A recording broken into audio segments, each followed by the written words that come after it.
It just feels like yesterday that it was January. I'm being deadly serious. This year has gone by so quickly. For many people, myself included, today is a day of reflection, looking back on the last 365 days and looking back on a year of personal achievements, a year for this football club that we support, and the whole year for the ups and downs.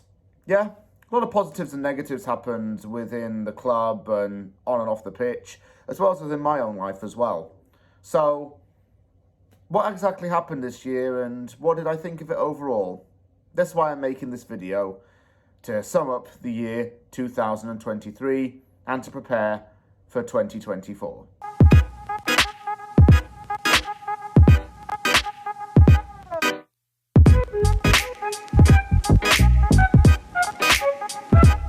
For West Ham United Football Club, there was obviously going to be one very big high of this year.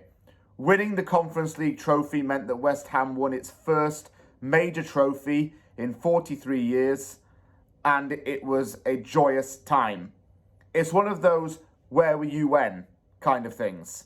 I remember certainly where I was. I was at my brother's apartment watching the game, and a few hours after the game we drove up to my dad's house in the Sushrup area of British Columbia. We went there for a visit and, I suppose, a post-celebration. West Ham winning that trophy was one of the best things to happen in my life, as well as many fans of my generation. The reason being is that fundamentally we wanted to see West Ham win a trophy within our lifetimes. Most of us were not alive for the World Cup in 1966. Most of us do not remember the World Cup moments and memories. Most of us don't remember Bobby Moore, Geoff Hurst, etc. Most of us were not alive throughout the 70s and 80s to remember the FA Cup triumphs. But I was alive to see West Ham win, rather, the European trophy. And that, to me, was special. Very, very special, and I was overwhelmed with emotion. I didn't really cry, despite what the video showed, but I was emotional. I was nervous throughout watching that game, but I just remember when Jarrod Bowen was put through, and I was thinking, wait, hold on. I turned to my brother and said, oh. Then it went in, I just frozen. I was like, that. Didn't know how to, I couldn't shout and express too loudly because the walls are paper thin. And I didn't want the neighbours to say anything. But we did it. We did it and we won that trophy. The celebrations after the game were just amazing as well, with David Moyes dancing and giving the medal to his 87-year-old father. Thilo Kehrer leading chants at the parade. Declan Rice giving a lot of interviews as well. And legends were made on that day. Saïd Benrahma, Jarrod Bowen, Lucas Paquetá, and Declan Rice all became legends. They all became legends on that day. Rice became yet another captain to lift silverware for this club.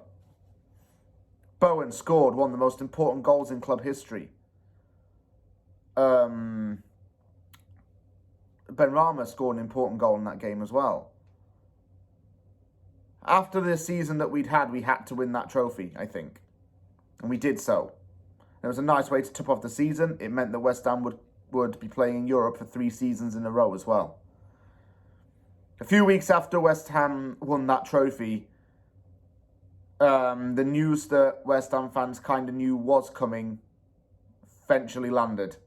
Declan Rice had left the club. There had been speculation about his next destination, and he chose Arsenal, where he signed for a then British record fee of £105 million. It was sad to see him go, and many people did say that they wanted him to stay at West Ham forever. He is academy bred after all. We wanted to see him follow in the footsteps of Mark Noble. Rice, however, admitted in interviews that the time was right to leave and that he wanted to push himself and that he wanted to win silverware. I think you made a bad choice, Declan, mate. Just saying. But this is not a video for me to take the piss out of Declan Rice as such. He left, and I'm very grateful that I got to see him at West Ham in my lifetime.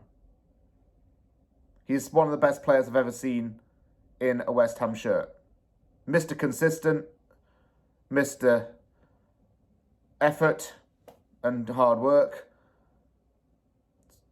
It's been wonderful seeing him play for West Ham. But now he's at Arsenal, and we have to move on from that.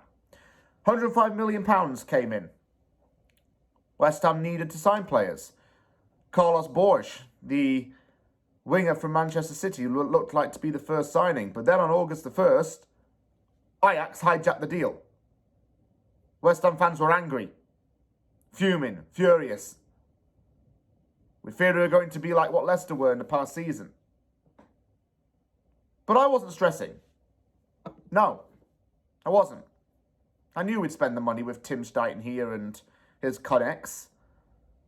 First player to come in through the door was Edson Alvarez, a defensive midfield replacement for Declan Rice. He is the combative kind of player that we need. Shows a lot of traits that fit David Moyes' system. Grit, determination are the two main ones you need to play in the Moyes team. And that's what Alvarez has. James Ward-Prowse came in, despite a lot of protests from fans. This may have been because of Ward-Prowse's age, but don't forget that he is only 28 years old. He's still young for a footballer, and he signed a 4-year deal. This would be enough to see him play for the club until he was at least 32 years old. Ward-Prowse is the kind of leader that we needed in the team. Someone who could be a big contributor in the midfield.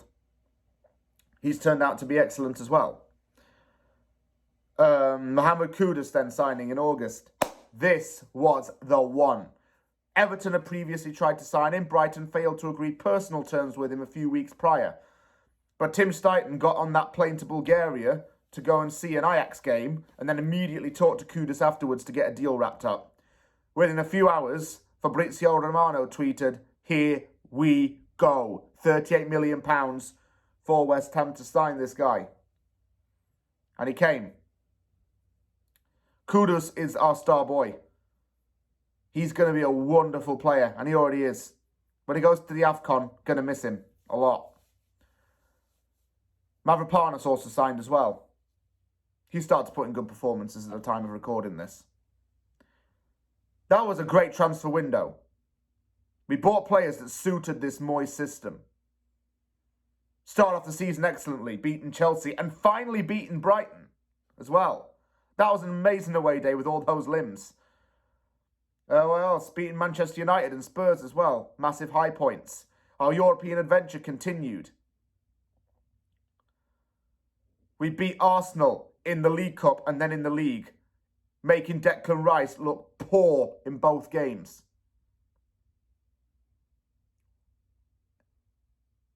It's been a fantastic year, hasn't it? You've got every reason to smile if you're a West Ham fan. You've got so many memories of those away days around Europe and even in Prague. You've got memories of travelling up and down the country. Let's hope that 2024 is fantastic for this club. I really think it deserves the best right now. As for me personally, I've gone through a big change in my life as well in 2023. I want to start by saying that, my brother has said this to me the other day, but I have kind of regressed in a way because at the start of the year, I had a girlfriend and a dog.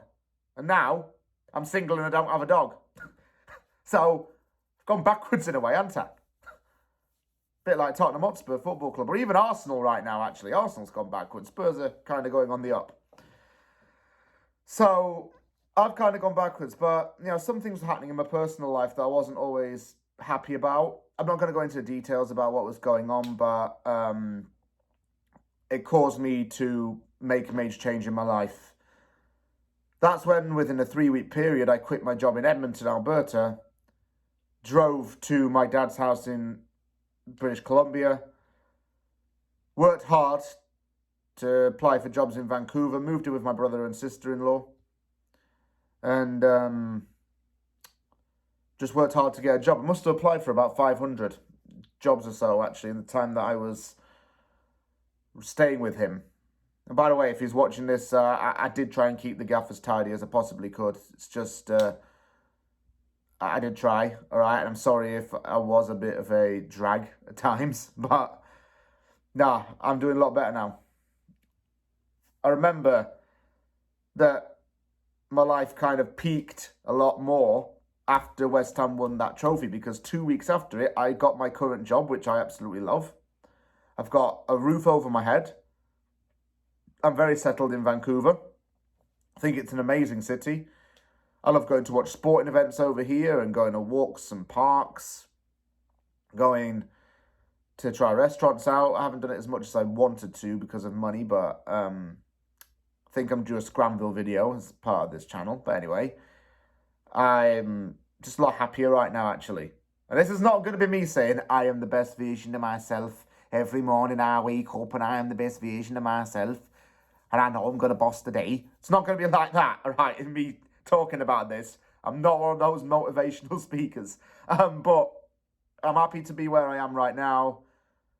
I've had a great year of some good memories. Hiking mountains, West Ham winning the Conference League, and just being close to my family, I guess. We're all within 4 hours of each other. And, yeah, I think a lot of right decisions were made. So that's positive. As for what I hope for 2024, it's the year I plan to go to Japan with my brother. It's the year that hope to go back to the UK. I haven't been back in 4 years, so I need to go back and see family there. Who knows? Maybe West Ham will win more silverware in 2024. Who knows? Hope everybody has a fantastic 2024. I wish you absolutely nothing but the best. And, yeah, just have a safe New Year's Eve. Stay safe, stay healthy, and West Ham United Football Club, stay massive.